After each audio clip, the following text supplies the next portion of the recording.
Laissez-moi vous montrer quelque chose d'extrêmement terrifiant et catastrophique qui vient d'Espagne. D'accord, je ne sais pas par où commencer. Je ne sais pas quoi... D'accord, regardez juste ça. Vidéo vraiment incroyable ici. C'est le chaos à la frontière de l'enclave nord-africaine de l'Espagne au Maroc. C'est une ville appelée Sousse. Vous voyez des milliers de migrants qui franchissent la clôture et submergent complètement la police des frontières. Leurs vidéos montrent de grands groupes, surtout de jeunes hommes en âge militaire. S'entassant dans des bouées gonflables ou atteignant la côte autrement, certains patientent dans l'eau pour franchir les barrières. Sandra, cela évoque ce que nous avons observé durant la politique de frontières ouvertes sous l'administration Biden de 2021 à 2024. Un peu similaire à ce que nous avons vu à Del Rio en 2021. Le programme socialiste prévoit d'abolir les frontières et l'application des lois sur l'immigration pour permettre une totale liberté de circulation. Voici à quoi cela ressemble ailleurs quand ils obtiennent ce qu'ils veulent. Notez l'absence de résistance du gouvernement.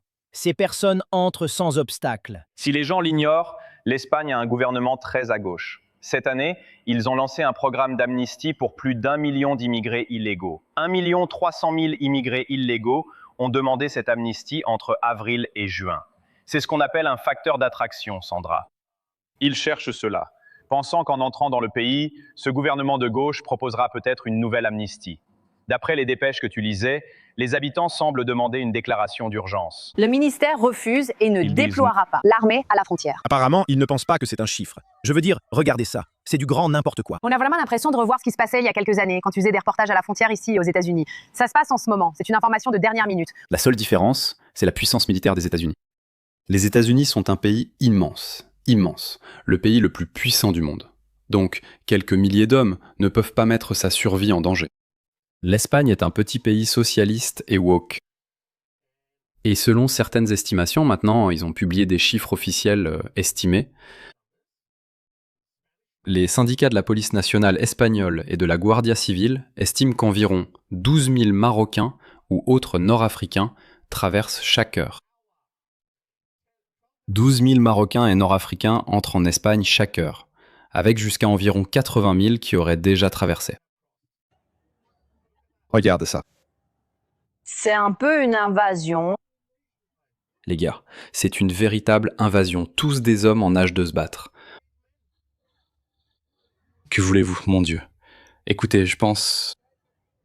Si vous prenez un peu de recul, à mon avis, le monde est bien plus instable qu'il y a 10 ans. Oui. Nous avons des ennemis. Nous avons des récits concurrents. Nous avons des puissances rivales, chacune cherchant à assurer sa survie. Nous avons la Russie, la Chine, l'Iran, le Sud global, pour ainsi dire, contre l'hégémonie mondiale de l'Occident. Et l'Espagne, qui se trouve aux frontières de la civilisation occidentale, c'est le pays occidental le plus au sud et le plus à l'ouest, et elle est frontalière avec le Maroc par le détroit de Gibraltar. Et c'est un point faible. Et surprise, surprise, des dizaines de milliers d'hommes en âge de se battre affluent en Europe, dans la civilisation occidentale, en passant par l'Espagne. Nous avons déjà eu ces personnes qui affluent en Europe, par l'Italie et la Grèce, et nous avons déjà, 1,5 million, 2 millions au Royaume-Uni qui disent cela.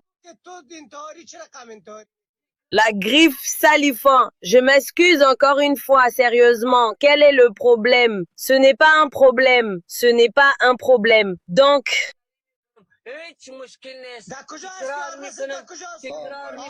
Des gens ont afflué en Europe et ils ont continué à faire ce qu'ils font. Ils ont fait cela violent, pillant et assassinant des gens. Et la gauche de notre société a cherché à faire passer le public pour fou, disant qu'il n'y a rien à voir ici. Donc leur discours a été que ce sont tous des gens, un seul monde, un seul peuple, alors qu'en réalité vous avez des forces concurrentes qui se disputent le contrôle.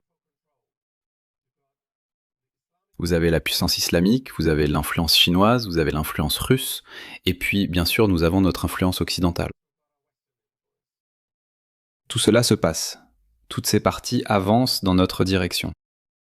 Et l'Occident, jusqu'à présent, disons il y a 20 ans, était la civilisation la plus forte et la plus stable. Et le reste du monde, le Sud global, le détestait. Et il voulait faire tomber la puissance hégémonique.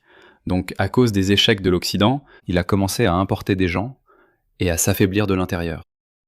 Et c'est pourquoi, 20 ans plus tard, l'Europe, l'une des ailes de la civilisation occidentale, est terriblement affaiblie. D'une part, nous avons la Russie qui frappe à la porte. Et d'autre part, nous avons la politique de gauche, ou l'aile gauche de notre société, qui affaiblit encore davantage la civilisation occidentale de l'intérieur. Du côté droit, de l'autre aile de la civilisation occidentale, il y a les États-Unis, l'Australie et le Canada, qui sont éloignés de l'Europe, mais ils sont bien dans le cadre de la civilisation occidentale. Parce qu'ils sont en périphérie, ils sont beaucoup plus forts et beaucoup plus stables, mais ils souffrent aussi du discours de l'aile gauche de leur propre société également. Faire venir plus de gens, c'est très bien. Faire venir plus de gens, c'est parfaitement acceptable. Ce qu'ils ne comprennent pas, c'est que notre monde se dirige vers un conflit. Conflit entre grandes puissances, conflit entre civilisations. Comme je l'ai dit, nous avons les Chinois, nous avons les musulmans, nous avons les Russes. Ce n'est pas un hasard s'ils sont alliés les uns aux autres. La Chine n'est peut-être pas directement en guerre avec nous, mais elle soutient l'Iran, elle soutient la Russie. Donc je sais pas, quand on prend du recul et qu'on met tout cela en perspective, puis qu'on regarde ça, on se dit que c'est sûrement pas une coïncidence. Ce sont leurs soldats, leurs cellules dormantes. L'Iran a déjà prévenu le Royaume-Uni qu'il y en a des milliers sur son sol, en attente de nos ordres. Lorsqu'une opération militaire armée commence, ces personnes vont agir. Je parle souvent de la façon dont les gens peuvent être blessés à cause de leurs croyances ou de leur idéologie. Mais il existe un autre type de préjudice qui se produit discrètement, sans que la plupart des gens ne s'en rendent compte. Je parle de la collecte et de la vente de vos données personnelles. Et si je vous disais que votre adresse personnelle, votre email, votre numéro de téléphone et même des informations sur votre famille pourraient déjà être en ligne sans que vous le sachiez. Chaque jour, des courtiers en données et des sites web publics collectent, publient et vendent des informations personnelles. Cela peut entraîner du spam, des arnaques, des vols d'identité et même mettre votre vie privée en danger. C'est pourquoi j'aime Incogni. Il suffit de saisir votre adresse email et Incogni trouve automatiquement où vos informations personnelles sont exposées et envoie des demandes de suppression en votre nom. Le tableau de bord de l'application vous fournit des rapports détaillés montrant exactement où vos données ont été supprimées. Et avec le forfait illimité, vous pouvez aller encore plus loin. Collez simplement le lien d'un site exposant vos informations personnelles et les experts d'Incogni en protection de la vie privée s'occupent du reste, avec des suppressions sur mesure. Commencer ne prend que quelques minutes et après une autorisation unique, Incogni s'occupe du plus gros du travail à votre place. Reprenez le contrôle de votre vie privée maintenant. Utilisez mon code spécial pour bénéficier de 60% de réduction sur tout abonnement annuel Incogni, avec en plus une garantie de remboursement de 30 jours. Scannez le QR code ou cliquez sur le lien ci-dessous pour commencer à supprimer vos informations personnelles d'Internet. Ils ne peuvent pas vous nuire s'ils ne vous trouvent pas. Et devine qui a fait ça ? Qui a causé ça ? Ce sale Pedro Sanchez, un gauchiste communiste, un politicien corrompu, Premier ministre de l'Espagne. Il y a quelques mois, il a légalisé 1,5 million de migrants illégaux, il leur a donné des papiers, il les a régularisés, il les a légalisés, portés par le discours de la gauche selon lequel nous sommes tous les mêmes. Et le discours qu'il véhicule, frontières ouvertes, laissez tout le monde entrer, ce n'est pas entièrement idéologique ou issu de la bonté de son cœur. C'est parce que sa survie en dépend, parce qu'il y a une forte conviction que ces gauchistes, wokistes, socialistes, communistes font venir ces personnes de culture antithétique parce qu'ils croient qu'elles voteront pour eux. C'est ainsi qu'ils assureront leur survie, qu'ils resteront au pouvoir et qu'ils créeront leur utopie. Donc nous avons aussi nos récits concurrents en Occident. L'un est porté par la gauche, l'autre par la droite. Nous sommes en concurrence et devons vite trouver une solution raisonnable car ce n'est pas viable. Regardez ces hommes. Regardez ces hommes, ils haïssent l'Occident. Ils détestent tout ce qui concerne l'Occident. Ils ne viennent pas ici pour faire de l'Espagne une superpuissance à nouveau. Regardez ça. Leur invasion s'est poursuivie toute la nuit. Ils arrivent. Comme je l'ai dit, la police espagnole elle-même a estimé que près de 80 000 personnes sont entrées en Espagne. 80 000. Regardez ça. Comment ça pourrait bien finir ? Dites-le moi. Comment cela peut-il finir ? Que feront ces médecins et ingénieurs ? Donc le discours de la gauche n'est plus tenable. À un moment donné, nous devons comprendre qu'il faut regarder cela d'un point de vue civilisationnel. Et si la civilisation occidentale doit survivre, si elle doit survivre, alors elle doit éradiquer tous ces éléments. C'est la raison pour laquelle. Regardez ça. Ce sont des Espagnols. Ces pauvres Espagnols protestent depuis longtemps. Regardez ça. Ceci. Cette manifestation dit que l'Espagne est chrétienne, pas musulmane. Espagne chrétienne et non musulmane. Espagne, elle n'est pas musulmane, remigration. Regardez celui-ci. Stop Islam, nos filles ont peur. La fille. La fille. Cela se produit à grande échelle depuis très longtemps. Regardez ça. Un homme africain harcèle une Espagnole à la plage. Il la harcèle, il lui fait des avances déplacées. Cela dure depuis si longtemps. Ça continue depuis si longtemps. Cette Anglaise s'est plainte de cet Africain qui la harcelait. Regarde, cet Africain la harcèle. Donc une fois que ces personnes entrent en Espagne, elles peuvent aller n'importe où. Elles peuvent voyager partout en Europe, puis venir au Royaume-Uni depuis la France. Tout est lié. Nous allons payer un coût civilisationnel à un moment donné, parce que l'illusion propagée par l'idéologie de gauche n'est plus viable pour la survie, pour la pérennité de l'Occident. Ce n'est plus viable, donc il y a donc un statu quo. En ce moment, en Occident, le statu quo a été de laisser tout le monde entrer. Il y a eu un mouvement populiste contre ce statu quo. Le discours a changé, affirmant que ces personnes sont différentes. Ils sont à l'opposé. Ils ne sont pas les bienvenus. Donc pour changer le statu quo, il faut beaucoup d'énergie. Parfois plus de 50%, 60%, 70%. La moitié des Australiens pensent que le multiculturalisme a échoué. Mais avons-nous arrêté le multiculturalisme ? Non, parce que notre société en Australie a décidé que le multiculturalisme est une bonne chose. Et avant cela, il y avait des récits concurrents. Il y avait divers facteurs en jeu qui ont conduit l'Australie sur cette voie. Et cela est devenu le statu quo. C'est pareil pour l'Europe aussi. Cela est devenu le statu quo. Donald Trump a changé ce statu quo en Amérique. Combien de temps peut-il faire cela ? C'est une autre question. Je pense que cela peut survivre, car tout cela arrive. Ce n'est agréable pour personne. Sauf si vous êtes un gauchiste, wokiste cinglé, alors vous dites « laissez-les entrer, ce sont des médecins et ingénieurs. Nous vivons vraiment parmi eux. » Écoutez ce type. Ce que vous venez de voir, oui, c'est effrayant, ce que vous venez de voir. Laissez-moi vous montrer quelque chose d'encore plus effrayant que ça. Écoutez ce fou. Je vois les choses très différemment.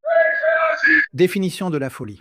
Essayer continuellement de faire quelque chose, faire la même chose et échouer. Tu ne vas pas les arrêter. Je l'ai déjà dit il y a des années sur ton émission. Va à la plage, accueille ces gens. Ce sont des entrepreneurs par excellence. Ces gars-là sont des entrepreneurs par excellence. Allez voir ces personnes et elles vous aideront. Plus tard, il dit que ces personnes leur accordent des subventions. Il dit « donnez-leur des subventions et ils deviendront des hommes d'affaires très prospères, parce qu'ils ont traversé le désert et les mers déchaînées. » Ces types sont soutenus. Littéralement, ils sont soutenus par des cinglés comme ce gars-là. Ils ont voyagé, ils ont utilisé toutes leurs économies, ils ont traversé des déserts, des mers difficiles. Ils ont défié toutes les probabilités. Ce sont des entrepreneurs. Rencontrez-les sur la plage, donnez-leur une subvention pour lancer leur entreprise. Ils deviendront des hommes d'affaires prospères en 10 ans. J'ai quelques réserves. La survie de la civilisation occidentale dépend du fait que ces personnes et leurs récits l'emportent ou non, car, à tout moment, il y a des récits concurrents. Nous affirmons que cela nuit à l'avenir de l'Occident, tandis qu'eux pensent que c'est bénéfique pour le monde. Ils estiment que l'humanité prime sur la civilisation occidentale. Et nous disons que notre humanité est meilleure. Nous n'avons pas besoin de S. Servir l'humanité à nos dépens n'est pas notre devoir. Nous avons une civilisation différente, occidentale. Nous défendrons nos intérêts. Et ils exigent que ce récit ne l'emporte pas. C'est donc ce que j'ai toujours dit. Un test de résistance pour notre civilisation. Notre démocratie, nos choix, nos récits nous ont menés à ce point où nous devons décider si c'est ce récit qui l'emporte ou si c'est le nôtre. Nous avons essayé le libéralisme. Nous avons évolué. Nous sommes devenus plus civilisés que le reste du monde. Mais ce faisant, au cours des 20-25 dernières années, nous nous sommes affaiblis au nom du progressisme, au nom du libéralisme. C'est donc un excellent test de résistance pour notre civilisation, pour nos institutions, pour voir quel récit l'emporte. Parce que si le récit de ce type l'emporte, nous sommes condamnés. Nous sommes fichus. Et encore une fois, comme je l'ai dit, quand on prend du recul, c'est pas qu'un seul aspect. Oui, ce n'est qu'un aspect. Il y a un autre aspect. La Russie cherche à s'étendre parce que Poutine est dans le couloir de la mort. Son pays est en train de sombrer. Il pourrait être assassiné. Il pourrait ne pas être assassiné. Plusieurs facteurs évoluent dans sa société sans certitude sur l'issue. Mais au final, il ne va pas tomber sans se battre. La Pologne vient de signaler qu'un missile est tombé sur son territoire. Ils analysent si cela a été fait exprès, si c'est russe ou non. Les analystes occidentaux prévoyaient cela depuis un certain temps, que Poutine pourrait essayer de tester la détermination de l'OTAN. Il pourrait la tester pour envisager une extension, mais ne peut pas utiliser d'armes nucléaires car la Chine s'y oppose, menaçant leur alliance. La Chine refuse une guerre nucléaire. L'Iran, nous sommes déjà en conflit avec l'Iran. Donc beaucoup de ces choses se produisent, ces pays sont stables sur le plan intérieur, nous n'avons pas d'espions occidentaux en Chine. Nous avons peut-être quelques espions israéliens à l'intérieur de l'Iran, mais vous savez, l'Iran encore une fois, le CGRI. Ils ont une emprise ferme sur leur société. Poutine arrête des gens simplement pour avoir appelé cela une guerre au lieu d'une opération militaire spéciale. Donc eux, en interne, ils sont protégés car ce sont des sociétés différentes. Poutine, par exemple, quelqu'un pourrait préparer un complot contre lui et il pourrait mourir d'ici une semaine, sans qu'on le sache. Je ne dis pas que cela arrivera.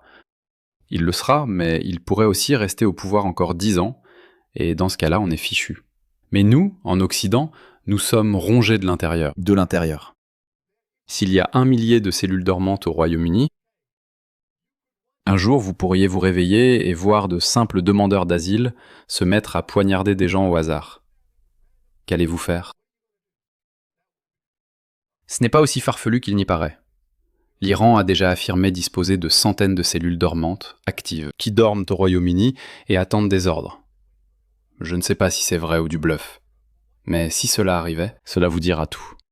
Et est-ce une coïncidence que 80 000 Marocains et Nord-Africains aient afflué en Espagne aujourd'hui ? Donc il se passe quelque chose. Je ne sais pas. On le découvrira, je suppose.